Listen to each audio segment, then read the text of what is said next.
There's a kind of language that doesn't announce itself as power. It arrives in clauses, in sub-articles, in the careful architecture of treaty text.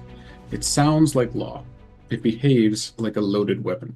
That the government of Cuba consents that the United States may exercise the right to intervene for the preservation of Cuban independence, the maintenance of a government adequate for protecting life, property, and individual liberty. Life, property, individual liberty. These are the words of protection. But read them again, and you'll find they are also the words of a door, held open indefinitely by the nation that constructed the lock. This is Farms and Frontlines. In this series, we explore how the Caribbean basin became a laboratory for American power, and how the people who lived there pushed back. This episode, Cuba, a war that ended one empire and inaugurated the mechanisms of another.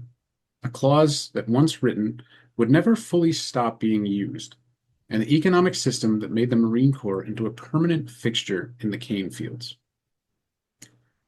Historians and military scholars have called this era the Banana Wars, a series of police actions, occupations, and interventions in the Circum-Caribbean and Central America, beginning after 1898 and winding down in the early 1930s. The name is almost ironic. It conjures something trivial: fruit, commerce, a cartoon conflict in a faraway place. But strip away the nickname, and what you find is a generation of sustained military presence, treaty-enforced sovereignty constraints, and a corporate infrastructure so tightly wound around state power that it can be difficult to say where one ended and the other began. This is not a series about distant history. The structures built in this era, the legal doctrines, the fiscal mechanisms, the military habits, did not dissolve when the occupation flags came down. They left residue. Some of that residue is still visible. Our lens across the season is a question: how did farm systems and frontline systems reinforce each other? Export agriculture and gunboat diplomacy, plantation rail and marine logistics, corporate governance and fiscal receiverships, these were not parallel stories. They were the same story, told from different angles. I'm your host, Max Terzano, and I'm joined, as always, by Jessica Rudo. Hello. And Jess, do you want to kind of lead us into how the Banana Wars really started? Yes. So, like we talked about, we're going to talk about Cuba today, and Cuba's the starting point for all of this. So, Cuba was a colony of Spain, and Cuba starts to fight for their independence in 1868. It's a 30-year span. They have three major conflicts within that 30 years. The 10 Years' War, which was not an ironic name, the Little War, and the decisive Cuban War of Independence, 1895 to 1898. And that's kind of the area we're going to focus on the most. Okay. So during this time period, Cuba is led by figures like Jose Marti, Antonio Maceo, and Maximo Gomez. And the movement sought to end high taxes, corruption, slavery. The final war, marked by guerrilla tactics, culminated in 1898 when the United States intervened, leading to the Spanish-American War and the end of Spanish rule. While Cuba gained nominal independence in 1902, the U.S. imposed the Platt Amendment, which heavily restricted Cuba. And we're going to get into some details here. Mm-hmm. So why does the U.S. get involved in Cuban independence? Economic interest is number one. The U.S. had huge investments in Cuban sugar industries. The second one, so I have this in quotations, re-concentration camps. This is going to be the first documented concentration camp in the world. During this last part that I talked about, the Cuban War of Independence, the Spanish general Weyler, Weyler, forces rural residents into camps to separate them from the rebels. It is documented that over 400,000 people were displaced, resulting in widespread starvation and disease, and the estimated death toll is up to 200,000. Geez, so over half. Yeah. Another reason is there is a leaked letter. So this was a stolen private note from Spanish Minister Enrique Duque de Lome to a colleague, published in the New York Journal. Oh my gosh. And it called the U.S. President McKinley weak and a low politician, and that fueled American anti-Spanish sentiment and accelerated the march towards Spanish-American War. I And then can believe that. That's finally, crazy. Yeah, the sinking of the USS Maine. So hopefully we'll have a picture of this in our newsletter. Mhm. On the 15th of February, 1898, the USS Maine, which was docked in the Havana harbor, exploded randomly, killed 266 sailors. It was pretty much the fuel for sensationalized journalism. Not Mhm. that it needed to be, it's still 266 sailors dead. Yeah, it's a big event. Yeah. Um, but how it was done, who did it, what happened, it's still a mystery today. But the best guess, and the one that was touted the most in the news, was that Spain, and it was immediately put on Spain, blew up the USS Maine. And Right. then the Okay. motto, Remember the Maine, circulated shortly after and bolstered public support for addressing what was going on in Cuba. So then we get to April of 1898. So on April 11th, President William McKinley asked Congress for authorization to end the fighting in Cuba between the rebels and the Spanish forces and to establish a stable government that would maintain order and ensure the peace and tranquility and the security of Cuban and U.S. citizens that are on the island.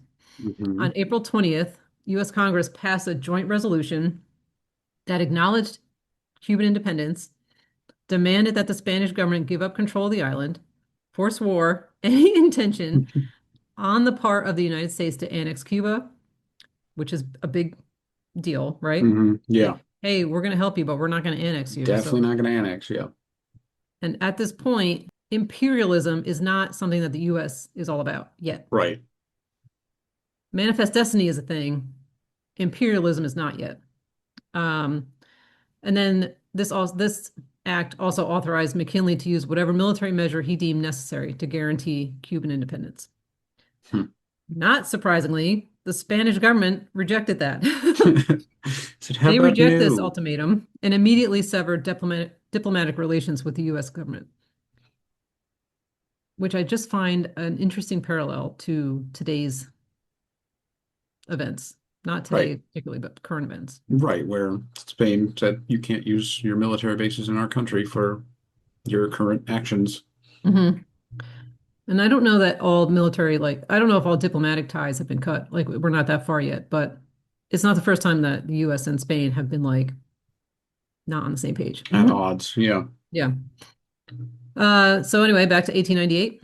McKinley responded by implementing a naval blockade in Cuba on April 22nd and then issued a call for 125,000 military volunteers the following day. That same day, Spain declared war on the United States, and the US Congress voted to go to war with Spain on April 25th. You know, what's crazy to me, like again, I say this all the time. I call myself a history buff, and the more and more we talk, the less I think I'm allowed to call myself that because I'm like, I had no idea. Like I've always heard about the Spanish American War, and I always meant to like pick up a book on it or something. Hmm. I never would have guessed it started in Cuba, you know? Yeah. Like to me, if you say the Spanish American War, it sounds like something along with like um the Pilgrims trying to annex land from the Spanish in Florida or something like that, you know, like way before this, not with William McKinley and all that, but so this is interesting. Yeah. So that's April. The end of April, the US declares war on Spain, and by August, Spain lost. Wow. They lose their territories, their remaining territories that they had, their colonies. So they lose Cuba, they lose Puerto Rico, they lose Guam, and they lose the Philippines. How did they lose the That's Philippines? what's that? How did they lose the Philippines? It's part of the treaty, like to end the war. Oh, okay, They give okay, up the okay. rest of their yeah, the remnants of their colonial It's empire. like Cuba and Puerto Rico makes sense because that's where, Hmm. you know, we're Hmm. talking about that area. And then Yeah. Guam and the Philippines, just I guess it's just like, hey, you can't be an empire anymore. You're done. Yeah, basically, they're like, well, while we're at it, let's just go ahead and cap this off. Yeah. We're going home. Yeah. So if you're looking at some of the language from this area, the focus on these previous Spanish colonies is to stabilize, to civilize, to prepare for self-governance. And that's, the language of the time. Right. Something that I thought of when I was reading this is Kipling's White Man's Burden. It's a Hmm. poem, Yep. and it kind of captures, right, like those that are doing better need to, and this isn't a quote, but this is definitely like close to a quote, Right. bring light into the dark corners of the world. And the sentiment itself is like, oh, great. But then white man's burden didn't age particularly well. Well, too, because the thought is the standard is European. Yeah. You need to live at this standard, or else you're considered uncivilized. Right. And it takes us a long time to realize that like that doesn't equate well. You know what I mean? Like that Yeah, doesn't. yeah, yeah, yeah. There's more to life than just being European. Mm. The Americans took over the Cuban War for Independence and renamed it the Spanish-American War, a designation that served at the time and long thereafter to deny the presence and participation of Cubans as actors and agents. The Americans did not start a war, they joined one in progress. They inserted themselves between weakened Spaniards and weary Cubans to complete the defeat of the former and foreclose the victory of the latter. So following the end of the war, the U.S. military occupied Cuba from 1898. For 4 years, American administrators ran Cuban political affairs, customs, sanitation, education, elections. When the occupation formally ended in 1902 and Cuba became a republic, it was not a clear transfer of sovereignty. It was a handoff with conditions attached. So when I talked earlier, that was the Teller Amendment. Like Hmm. the US has no plans to annex Cuba. Right. And keeping to that, they're like, right, we're not going to annex you. But the amendment that passed in March of 1901 was called the Platt Amendment. Hmm. And it was written into Cuba's constitution in 1903. It gave the United States the right to intervene in Cuban affairs to preserve order, restricted Cuba's ability to enter into agreements with other foreign powers, and secured the lease of a naval station, so Guantanamo Bay, and the lease was Right. 99 years long. Cuba was a republic, but with an asterisk because they were very limited in what they could do by themselves. Right. It's crazy too, because Platt was like a congressman from Connecticut, Yep. right? Yep. And the man, just a man from Connecticut, is having his amendment added into a quote unquote sovereign nation's constitution. Yep. It's just uh, boggles the Mhm. mind. Mind-boggling. That's the word. Yep. By this means, the Cuban Republic was shorn of all essential properties of national sovereignty prior to its establishment. Cubans were required to concede to the United States the right to intervene for the maintenance of a government adequate for the protection of life, property, and individual liberty. The military occupation would not end, the Americans warned, until Cubans incorporated the Platt Amendment into their constitution. That is, until Cubans renounced their claim to national sovereignty as a condition of self-government. The word historians and archivists reach for when describing what Cuba became after 1902 is protectorate. The National Archives uses it in its own milestone description. Cuba was, in their words, virtually made a U.S. protectorate, not a colony, not a free republic, something in between. And that in between had very specific mechanisms. Enter Lord Nicholas Lord. Joseph Yep. Rotiel. Hmm. Cubans reluctantly included the amendment, which virtually made Cuba a U.S. protectorate in their constitution. The Platt Amendment stipulated the conditions for U.S. intervention in Cuban affairs and permitted the United States to lease or buy lands for the purpose of establishing naval bases and coaling stations in Cuba. It barred Cuba from going into debt, making a treaty that would give another nation power over its affairs, or stopping the United States from imposing a sanitation program on the island. Barred from debt, barred from certain treaties, required to host U.S. naval installations, these are not characteristics of a sovereign state. They are the characteristics of a ward, a territory managed by a supervising power that claimed not to be colonizing while exercising the defining functions of colonial control. The word protectorate is diplomatic, even polite. It smooths over what the arrangement actually produced: a governing elite in Havana that knew at all times that Washington was watching, and that the wrong kind of politics could bring boots back to the dock. I would say, if it was structured like time to develop a government and also using like historical like lessons learned because South and Central America go through like a rebellion phase and then they have a super hard time setting up a new government, you know? Hmm. Yeah, If it was structured in a way, that would make a lot of sense. If the US was kind of like put training wheels on right, the Cuban government and like ran it until they figured it out and had all the mechanisms in place and then took the right. training wheels off and let them like wobble and ride for a little bit, you know? Yeah, because I mean, we've seen even in episodes that we've done where Hmm. governments just continue to like they sprout up, have no experience, and Yeah, fail relatively quickly, right. and And then a then new it just, government spawns and does the same that's thing, and right. And then it's there's a just a military cycle of overthrow and then there's a ineptitude. Yeah. dictator. Yeah, yeah, Yep. yeah. So like if they had seen that work, seen how it didn't work in South and Central America, and then we're like, we're not doing this in our backyard. Let's set this up correctly, or let's help you set it up correctly and not let you fail immediately. That would have made a lot of sense. That's not It what would have. happened. And Yes. that and I didn't read anything that said like, hey, this is why we're doing this, but Right.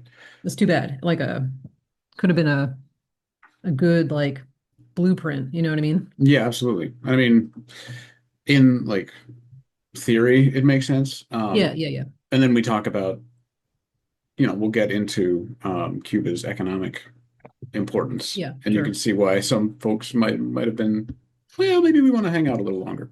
Or we don't want to let them run this and see what happens. Exactly. Because if it fails, then we all fail. Yeah. Exactly. And we lose this massive money-making Yeah. opportunity. This investment. Yeah. Yeah.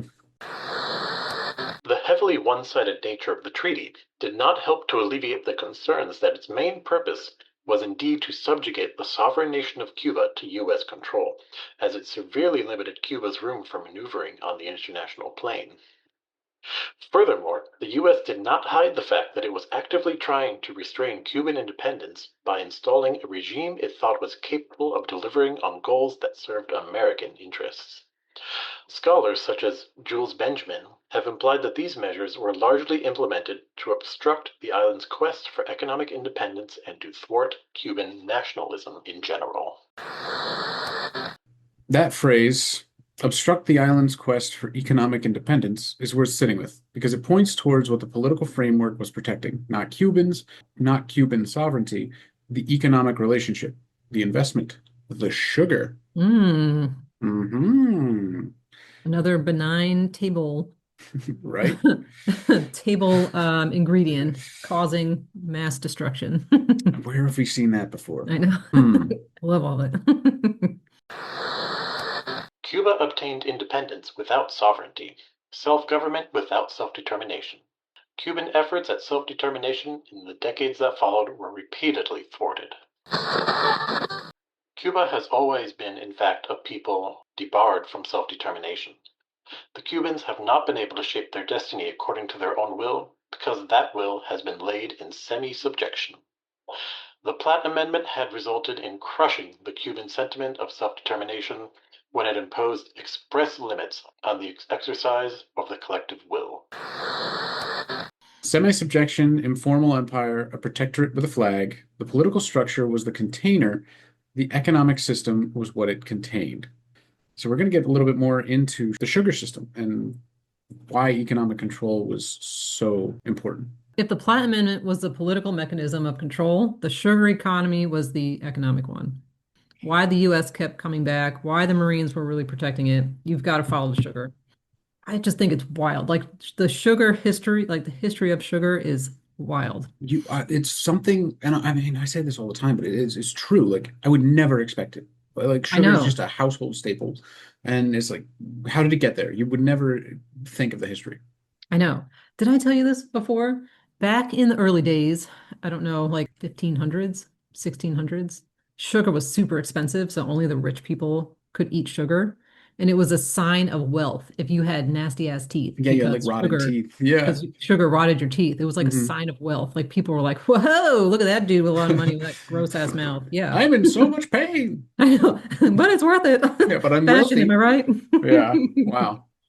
That's Anyway, isn't crazy. that wild? It Yeah. is. Cuba's economy became even more closely linked with that of the United States than it had been earlier in the century. Sugar estates and mining interests passed from Spanish and Cuban to U.S. hands, and it was U.S. capital, machinery, and technicians that helped to save the sugar mills that remained competitive with European beet sugar. Furthermore, as the dependence of Cuban sugar on the U.S. market increased, the Cuban sugar producers were more and more at the mercy of the U.S.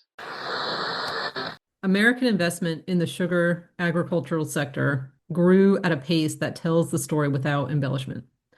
Researchers at Barnard College and the University of Vermont analyzed the investment records and found that the United States invested more than $5 billion in Cuban agriculture between 1896 and 1957, all Jeez. in sugar. Yeah. That's crazy. Accelerating decade by decade, like just pouring more money into it. Hmm.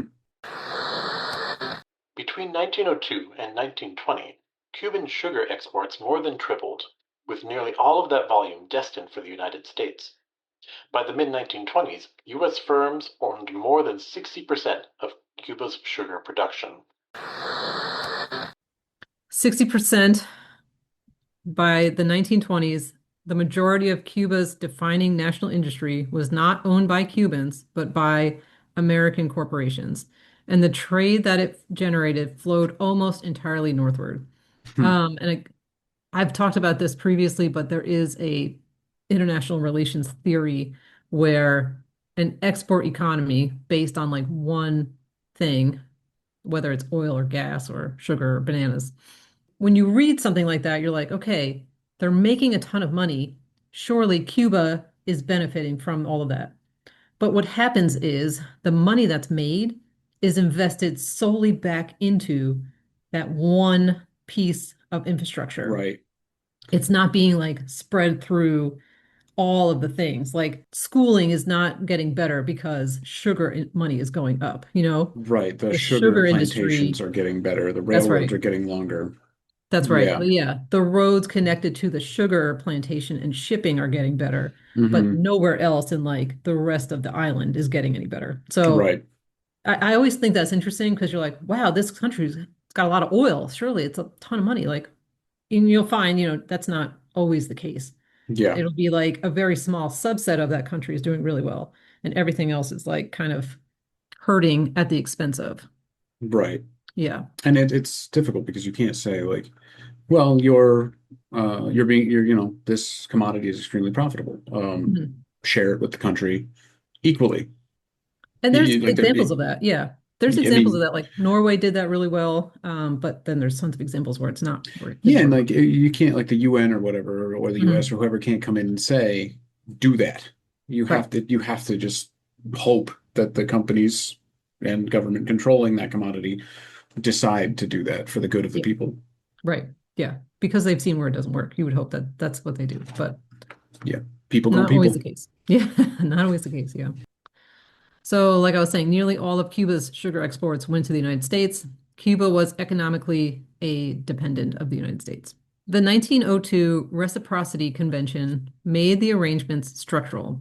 It gave Cuban sugar a 20% discount on U.S. duties, which sounds favorable until you understand the other side of the ledger. It locked Cuba into a monoculture relationship from which it could not escape without sacrificing its market advantage. Cuban and U.S. scholars alike have described the result. As a result of the Reciprocity Convention, the monoculture nature of the Cuban economy was accentuated to the point that it was deformed. Deformed, that is the precise word, and it deserves precision in return. A deformed economy is one that has been shaped by external pressure into a form it would not naturally take, one designed to serve the consumer, not the producer. Cuba grew the cane, the United States refined it and set the price and controlled the market. When the market moved against Cuba, Cubans had no buffer. When the Mm. market moved in Cuba's favor, the profits often left the island. But like you The were saying, 19, it's very much just like, what yeah, are we getting out of this? yeah, right. A common theme with the banana wars is going to be in a monoculture. It's one thing that they're producing and exporting. I bet you bananas is going to be some of that. Sorry. How dare you? That was the big drop. Spoiler alert. The 1920 sugar boom tells the story. World sugar prices spiked after World War I. U.S. banks extended massive loans to Cuban sugar producers to capitalize on the windfall. When the boom collapsed within months, Yeah. the banks called in the loans. Cuban producers defaulted. The banks took over the operations. American ownership of the Cuban sugar industry deepened precisely at the moment of Cuban economic crisis. In 1920, U.S. banks gave large loans to finance Cuban efforts to profit from a speculative boom in world sugar prices. The boom collapsed shortly thereafter, however, and the banks took over the defaulting Cuban sugar producers. Additionally, many large U.S. sugar companies operating in Cuba were vertically integrated with their own processing industries in the United States. This allowed U.S. companies to access U.S. markets directly at low costs, which harmed many Cuban companies. So everything we're talking about, right? It's a Hmm. vertically integrated system, and that is worth unpacking a little bit more. So again, 1920, sugar boom. Cuba is the leading sugar producer in the world. I just want to go into this a little more because it kind of sets why Yeah. we're looking at what we're looking at today. Yeah, definitely. So in 1920, okay, Cuba's top sugar producer, Hmm. but the European sugar beet industry recovered after World War One, and the price of sugar therefore drops. Like it was like we just read, it was like only a couple of months where like things are super great for Cuba, and then it drops. It's a dramatic drop in price. So the low price of sugar caused inflation to soar, and the Hmm. US banks capitalized on the situation. Fearing economic disaster, right? US politicians pushed the banking bill through the Cuban Congress, the terms in which most Cuban banks could not meet. As a Hmm. result, the largest banks in Cuba folded. Only four domestic banks remained. And outside of like one bank in Canada, the rest of that vacuum was filled by US banks. What that kind of sets for like the Cuban population is that a very negative view of capitalism, right? Because Understandably, yeah. this is capitalism working, and then this is capitalism failing massively at the Cubans' expense, and this kind of sucks, right? Like, Yeah. so the Cuban population is therefore like, I don't know about this capitalism thing. I mean, too, like if Why? you're looking through the eyes of like Cubans, it's like there's this massive investment in sugar. The US is here, they're quote unquote helping like refine and make all this money. And That's then right. the price goes up after World War One, and then all of a sudden it's like beet sugar in Hmm. Europe, Hmm. across the Atlantic, just tanks that price. And you're just like, what the heck? And even Like, if you don't know, like anything else that's happening, you can see that there's a ton of production. You can see that a ton of sugar is leaving, but you're not seeing a ton of money coming back into the system. And even right. if you're just seeing that, and then you see all the banks fail, despite all that sugar going out, Hmm. when you're supposed to have like US backing and you're still suffering under that, of course you're going to be like, if anybody else has another idea of how to do this, I'm all ears, right? Exactly, yeah. And that's super important because, okay, so again, we're in 1920 and 1921. Fidel Castro is going to come in late 50s and be like, I got an idea. And people are going to be like, yep. You Sure, know? whatever the Yeah. alternative is. Yeah. Yeah.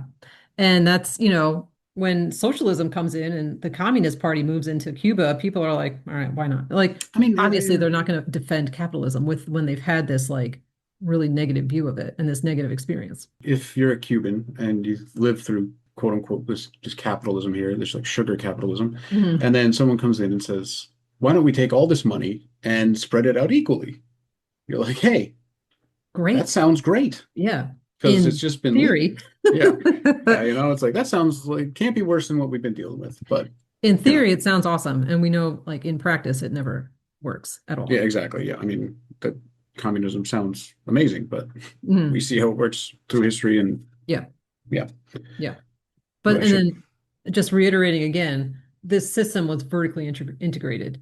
And Hmm. you're going to hear us talk about that probably every other time we bring up a country, that how this monoculture is being like managed is through an vertically integrated system. So somebody is owning something at every level. Right, right, And we right. talked about it too with the Chinese owning the pork industry in the United States. This is the architecture that the Platt Amendment was built to protect. The right to intervene for the preservation of investment.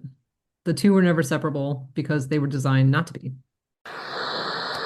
Cuba's export-oriented monoculture economy became dependent on both foreign capital and high sugar prices in the global market, and the United States used its position as both Cuba's primary capital investor and sugar consumer to leverage Cuban politics. In no more than 20 years, a regional society of largely self-sufficient farmers was transformed into one of highly dependent farm laborers, working for predominantly foreign-owned enterprises. Farm laborers. That is what happened to the people on the ground. The political documents in Washington, the treaty clauses, the investment statistics, they all abstract away from that human fact. The sugar economy did not just change ownership, it changed lives. It changed the land, it changed who had power over their own time and their own work.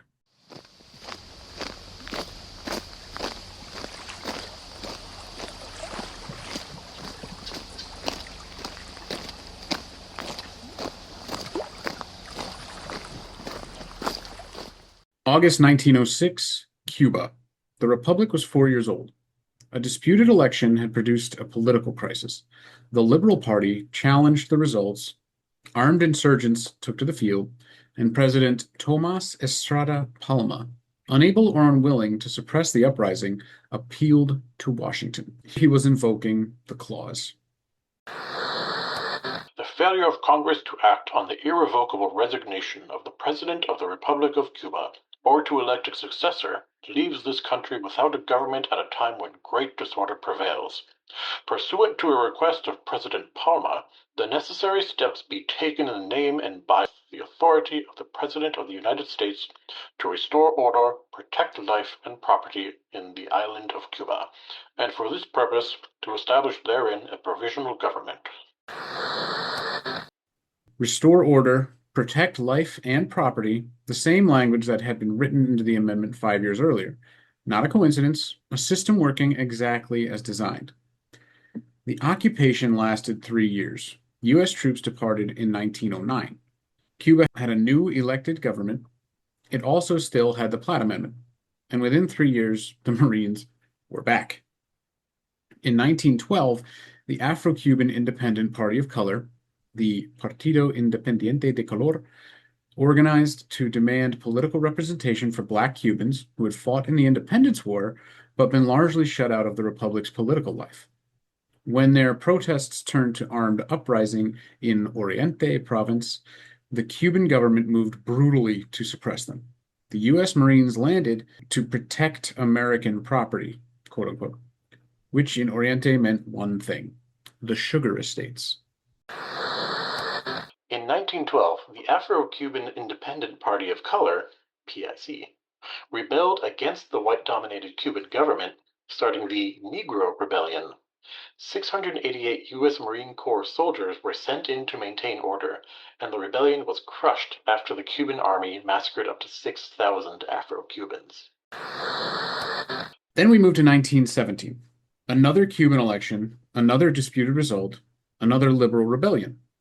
This time, the Marines came back and stayed 5 years until 1922. This occupation is sometimes called the Sugar Intervention. Can't imagine why. That's precisely what it was. American military presence in the regions of Cuba where sugar production was concentrated, protecting the infrastructure that U.S. corporations owned. So, we saw this kind of thing in Haiti Yep. when we talked about it, and we will talk about Haiti again more in depth in just relating to the Banana Wars. But you see the Marines just keep coming in, coming back, leaving, coming back, leaving, coming back, Yep. and it's kind of crazy. And I think you and I have talked about Smedley Butler a lot, and we're going to talk a little bit more about him later. But it's very interesting to read the thoughts from the most decorated Marine of that era. But anyway, 3 occupations, 1906, 1912, 1917, each one triggered by a Cuban political crisis, each one landing in the areas where American investment was the densest, each one justified by the language of the Platt Amendment. The political clause and the economic interest moved in lockstep, which I think is kind of the theme of what we're getting to here, Hmm. right? Yeah. It wasn't a series of accidents, it was a pattern. And the Marine Corps was the instrument that executed it, with a consistency that their own historians document without embarrassment. Under these auspices, the Navy landed Marines all over the region to protect American business and quell civil and political strife. Before U.S. entry into World War I, Marines deployed to Cuba in 1906, 1912, and 1917, the Dominican Republic in 1903, 1904, and 1916, Panama in 1903 and 1904, Nicaragua in 1912, Mexico in 1914, and Haiti in 1914 and 1915. The Marine Corps' size and fluid force structure made it ideal for small-scale interventions of short notice. Ideal for small-scale interventions on short notice, that is a precise institutional self-description. The Marine Corps was not a defensive force in this era. It was a rapid deployment constabulary for the Caribbean and Central America.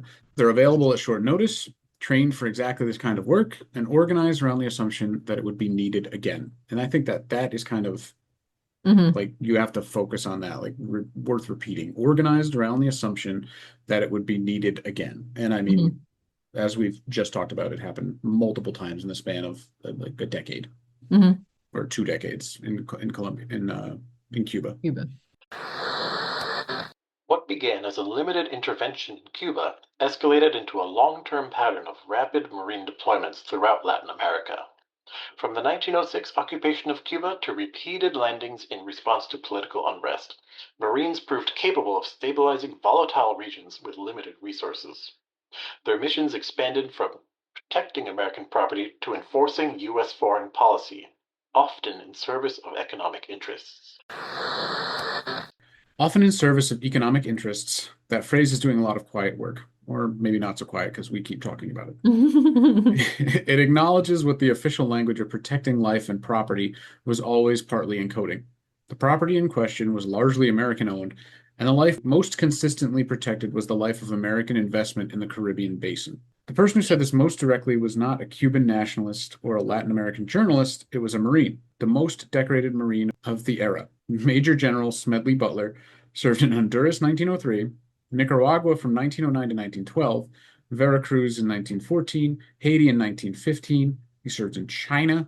Like, Where he else? was He had a all bunch over of the other place. ones. Yeah. 2 Medals of Honor, Yeah. 33 years of service. After his retirement, he said what he had spent a career doing.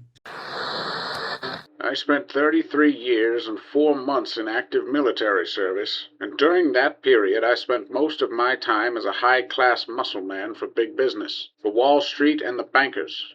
In short, I was a racketeer, a gangster for capitalism. I helped make Mexico and especially Tampico safe for American oil interests in 1914.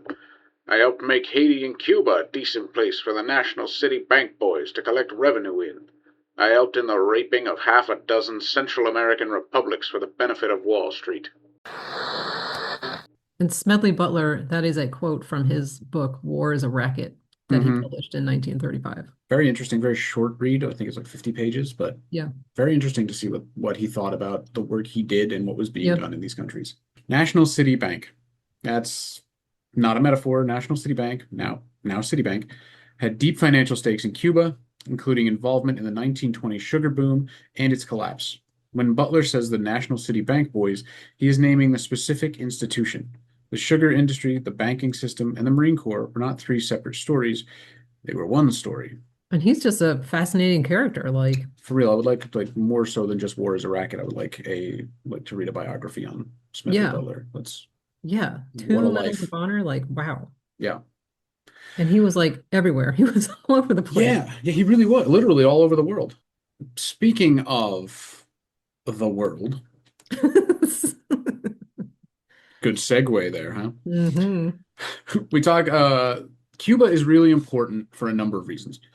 And one of those is this next part. This is probably one of the most important things to come out of like the Cuban occupation, Cuban era phase, whatever you want to call it. Yeah. Um, Cuba was the pilot project. So in 1904, Theodore Roosevelt had a larger canvas in mind. The pattern that had been applied to Cuba, sovereign in form, supervised in fact, open to intervention when order was threatened, needed a doctrine, because why not? Yeah, what, man, what a time. In the Army, we would say that is an OER bullet. A legal and rhetorical framework that could be applied anywhere in the hemisphere where the same conditions obtained. Interesting. In December 1904, Roosevelt delivered his annual message to Congress. Embedded in it was a new interpretation of the Monroe Doctrine. And, that's controlling the Western Hemisphere from foreign influence, Mhm. a term that has been brought up recently. I was going to Um, say, if you want to take a second and just compare that with recent events, it seems that it's just kind of a regurgitation. yeah, I mean, I think it's important to understand the Monroe Doctrine because it is referenced a lot in current Hmm. political areas. Yes. And sometimes in modern day, you might hear the Donroe Doctrine referring to Donald Trump Mm-hmm. and how the Monroe Doctrine is being reinstituted or reimagined because the Okay. Monroe Doctrine was published in 1823 and it declared the Western Hemisphere like closed to any foreign influence. Like Europe, go look somewhere else because the Western Hemisphere is not for sale or not for Yeah. business, right? Not open to business. It did say that the Americas would intervene if there was a hostile act that could be seen as against the US, right, in the Western Yeah. Hemisphere. However, it's going to evolve. It's going to evolve into the Roosevelt Corollary. So, like I was saying, in December of 1904, Roosevelt delivers his message to Congress. Inside of it, he's going to tell everybody about his Roosevelt Corollary, and it's worth reading carefully. All that this country desires is to see the neighboring country stable, orderly, and prosperous. Any country whose people conduct themselves well can count upon our hearty friendship. If a nation shows that it knows how to act with reasonable efficiency and decency in social and political matters, if it keeps order and pays its obligation, it need fear no interference from the United States. And then the logic shifts from friendship to enforcement. Chronic wrongdoing or an impotence which results in a general loosening of the ties of civilized society may in America or elsewhere ultimately require intervention by some civilized nation. And in the Western Hemisphere, the adherence of the United States to the Monroe Doctrine may force the United States, however reluctantly, in flagrant cases of such wrongdoing or impotence, to exercise of an international police power. Pays its obligations. Chronic wrongdoing, international police power. These are not neutral terms. They are a framework that allows the most powerful nation in the hemisphere to decide unilaterally when another government has failed and to act on that determination.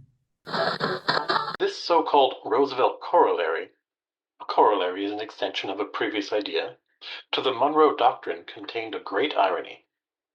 The Monroe Doctrine had been sought to prevent European intervention in the Western Hemisphere, but now the Roosevelt Corollary justified American intervention throughout the Western Hemisphere. The corollary was clever in its construction. It did not claim territory, it claimed the right to act. And it tied that right to something that many Latin American nations shared in abundance: debt.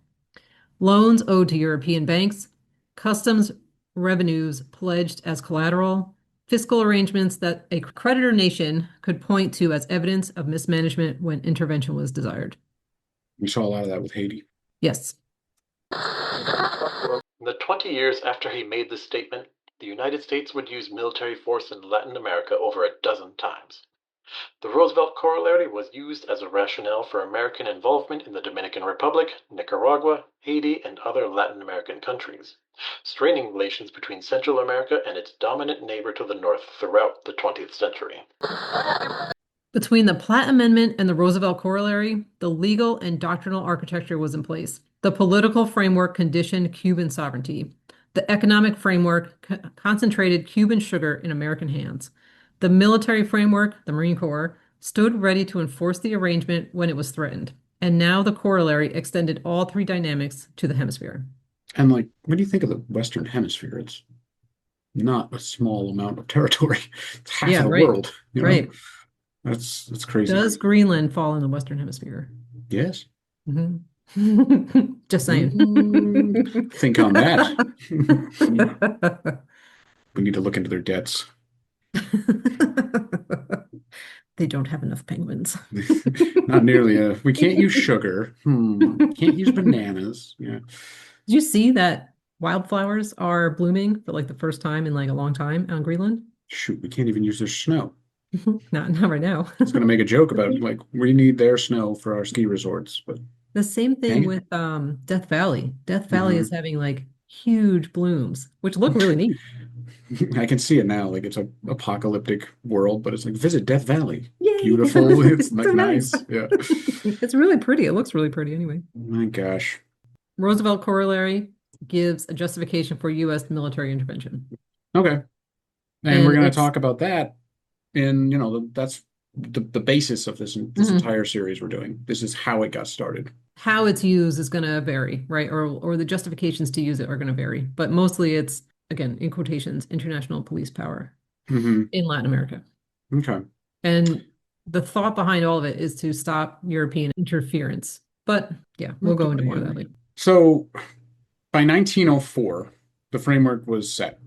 A treaty that conditioned Cuban sovereignty, a doctrine that extended intervention logic to the hemisphere, an economic system that made U.S. ownership of Cuban sugar the structural reality, and a Marine Corps that had learned in Cuba repeatedly how to land quickly, restore quote unquote order, and leave the investment intact. And as you said, Cuba was the pilot project. The question then becomes, where would the logic travel next? The Caribbean basin in 1904 is a geography of competing pressures. European banks hold paper on Central American and Caribbean governments, corporate interests, railroads, plantations, port facilities that are already organized and expanding. We talk about that with France and their operation that they had in Haiti before all the trouble kind of really sprung up there. Strategic thinkers in Washington are mapping shipping lanes, thinking about a canal. The farms are already there. Front lines are being drawn. Order is one justification. A canal will be another. So I'm guessing you're really wondering where the next episode is going to take us. Because when you mention a canal, you think of a couple of places, and we're in Central America. So next episode, Panama. We have talked a little bit about Panama and how, Chinese corporations are like the Chinese port company or whatever, Yeah. buying Yeah. ports and all that Happy kind of Port stuff. Company or whatever. Yeah, Yeah. the Happy Port and Dumpling Company. Yeah. But in our next episode, we're going to talk about how a line on a map becomes a corridor of power and a question about consent that will take generations to answer. So the next episode on Panama is really more about how the Roosevelt corollary tied in and Panama gets roped into the Banana Wars. Panama is a country because of the Roosevelt corollary. Because yeah, that is also a wild story on like how Panama comes to be. Yeah, Because it was part so of Colombia. if you're interested in finding out more about that, tune in for our next episode. I know I learned a lot while I was researching it with Jess. So hope you enjoyed it, and we will see you next time in Panama. All right, talk to you later. Hi, everybody. This is Max Terzano. I just want to give a special shout out and thanks to Nick Rotiel for reading all of the archival or scholarly reads that we had for this episode. We greatly appreciate it. I think it adds a lot to the way we do things. But please let me know. You can write to us at farmsandfrontlines@gmail.com or follow us at farmsandfrontlines.substack.com to get our bi-weekly or sometimes weekly newsletter.